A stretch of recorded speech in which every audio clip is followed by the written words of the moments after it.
En otros videos hemos conversado un poco sobre cómo llegar a ser residente de los Estados Unidos cuando uno se casa con un ciudadano o si uno es padre, madre o hijo menor de edad de un ciudadano.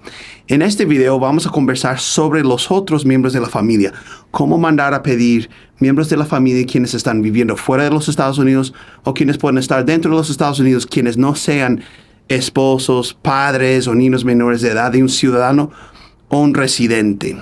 Para este proceso, tiene que haber un proceso donde la persona pueda pasar por el consulado o la embajada en su país de origen y luego entrar a los Estados Unidos, ya sea si la persona está dentro de los Estados Unidos o fuera de los Estados Unidos. Cuando uno tiene esa clase de relación con un ciudadano residente, entonces quizás tendrá que ir a hacer una entrevista con la embajada o consulado de su país de origen.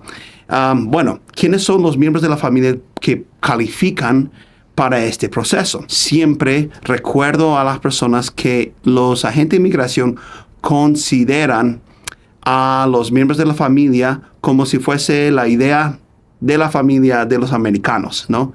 Entonces, aquí no estamos hablando de tíos, primos, de la abuela, nietos, nada de eso. Tiene que ser madre, padre, hijos o hermanos de ciudadanos o residentes. Y para este proceso, hay diferentes categorías. Entonces es importante poder ver el sitio de internet y vamos a compartir aquí algunas imágenes de estas categorías para que podamos educarnos un poco en cuanto a las categorías y los tiempos de espera. Entonces, tenemos diferentes categorías que normalmente podrían ser, por ejemplo, esposos o esposas de residentes o de ciudadanos. Pueden ser hijos o hijas mayores de edad de ciudadanos y luego hijos o hijas mayores de edad de residentes. También se habla aquí de los hermanos de los ciudadanos, ¿sí? Entonces, cada categoría tiene un tiempo de espera diferente. Entonces, lo que hay que hacer, utilizando esta imagen o la página de inmigración, que vamos a poner el enlace aquí abajo en el video, es identificar bajo qué categoría yo podría pedir, por ejemplo, a mi hermano, si yo soy ciudadano y quiero pedir a mi hermano que no es ciudadano, ¿no? O si yo soy residente de los Estados Unidos y tengo un hijo mayor de edad que no está casado, ¿bajo cuál de estas categorías puedo mandar a pedir a mi hijo?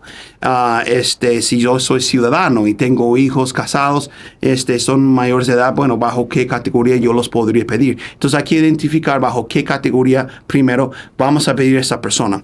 Después tenemos que fijarnos en otra parte de esta imagen, de esta página de inmigración y identificar lo que se conoce como la fecha de prioridad. La fecha de prioridad se adquiere o se obtiene cuando la persona manda la petición familiar I-130 a inmigración.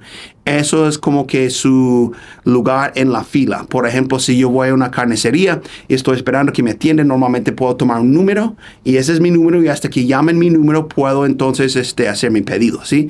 Eso es lo que está pasando con inmigración, pero en términos de décadas o muchos años, ¿no? Entonces, cuando mandamos esa aplicación de la petición familiar bajo la categoría correspondiente, entonces la persona obtiene lo que se llama una fecha de prioridad. Y con esa fecha de prioridad podemos fijarnos en esta imagen que vamos a compartir y ver, cuánto tiempo más o menos se supone que vamos a esperar para llegar a tener la oportunidad de ser residentes en este país, ¿no? Tienen diferentes categorías y diferentes países. Si no son si se fijan ahí, si no son de Filipinas, si no son de México, si no son de China, entonces podría ser que pueden estar en un grupo que tiene que ver con los aplicantes de los demás países del mundo, ¿no? Entonces tenemos todo el mundo o tenemos China, India, Filipinas o México. Esas 5 categorías. Y lo que hay que hacer es mirar y fijarse en la parte de la izquierda de la imagen y decir, bajo cuál de esas categorías estoy pidiendo a mi familiar y luego mirar bajo qué país, en qué país y fijarse en la fecha de prioridad. Ahí en la fecha de prioridad van a tener un número. Los primeros 2 números es el día y luego en medio 3 letras que indica el mes y luego los últimos 2 números indican lo que es el año. Y esa es la fecha de prioridad. Por ejemplo, el día de ayer en mi oficina yo estuve hablando con una persona que mandó a pedir a su hermana. y dijo, bueno, el abogado no ha hecho nada, no me ha dicho nada, parece ser que me robaron el dinero, no sé qué está pasando, porque yo pedí a mi hermana hace 13 años y no pasa nada. Entonces empezamos a mirar la categoría F4, hermanos o hermanas de ciudadanos, y la persona era de México. Entonces nos fijamos en la fila de México y la fecha de prioridad era agosto del año 2000.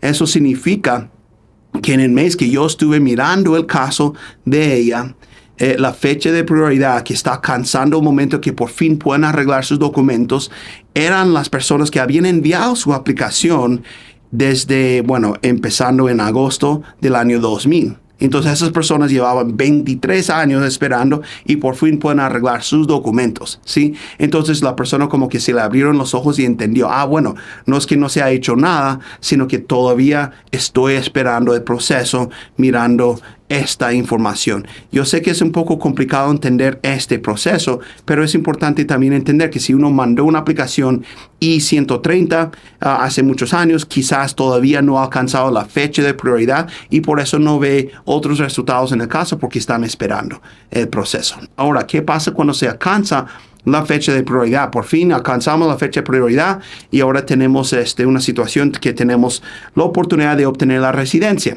Bueno, si la persona está fuera de los Estados Unidos, lo que va a pasar es que inmigración por medio del consulado o la embajada en el país de origen de la persona se va a comunicar con el representante legal o con la persona esperando su proceso y le va a indicar que ahora es la oportunidad de empezar el proceso para fijar una cita en el consulado o en la embajada. Entonces uno empieza a trabajar con lo que es una aplicación que se llama el DS-260. Esa es la aplicación para una visa inmigrante. Una visa inmigrante es una visa que se le da a la persona que va a vivir dentro de los Estados Unidos de manera permanente. Una visa no inmigrante es una visa que se le da a la persona que viene de manera temporal a Estados Unidos. Entonces, la persona inicia el proceso con el DS-260, envía su información, también tiene que buscar un patrocinador y se envía esa información al consulado. Luego, el consulado o la embajada va a fijar una cita. A esa cita, bueno, va a ir la persona. Si la persona siempre estuvo fuera de Estados Unidos, simplemente cuando cumple los requisitos y envía toda la información, puede asistir a la cita. Normalmente antes de la cita le piden que pueda ir con la policía de su país de origen y buscar una carta diciendo que no tiene antecedentes penales muy fuertes en ese país. Y también obviamente tiene que ir a visitar un doctor y hacer un chequeo físico para ver si cumple los requisitos y luego asiste a su cita.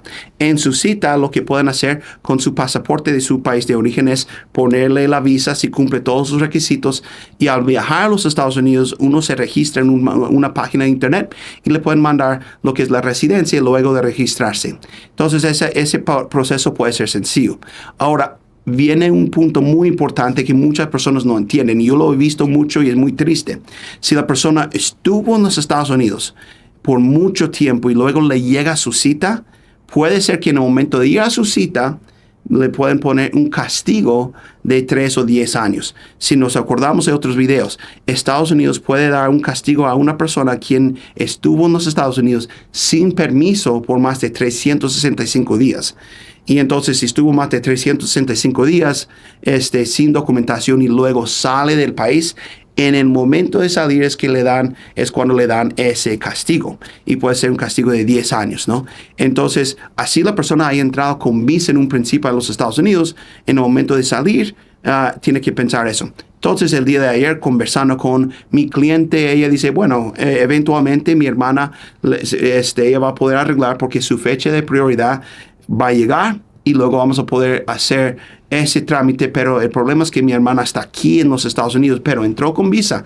Perfecto, qué bueno que haya entrado con visa, pero si ella no se casa con un ciudadano, algo así, entonces eventualmente sí tendrá que salir del país, y cuando sale del país, así haya entrado con su visa en un principio, pues ya tiene más de un año aquí sin documentos vigentes, ¿no? Sin un estatus vigente.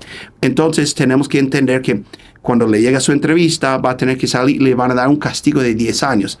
Y antes de salir a esa cita, podría entonces pedir un perdón provisional. Hicimos otro video sobre el perdón provisional, pero pedí un perdón para que le perdonen esos 10 años antes de ir a su cita. Así que es muy, muy, muy importante este punto, porque he visto muchos casos que la persona decía, bueno, no necesitas pagar un abogado, cuesta mucho dinero, no lo vamos a hacer, simplemente vamos a sacar la cita. La persona sale de Estados Unidos a su cita súper feliz, pensando que ya me llegó el día, me gané la lotería, por fin llegó mi fecha de prioridad, y se encuentran con la sorpresa de que le niegan la visa y le dicen que tiene un castigo y tiene que quedar fuera de los Estados Unidos por 10 años.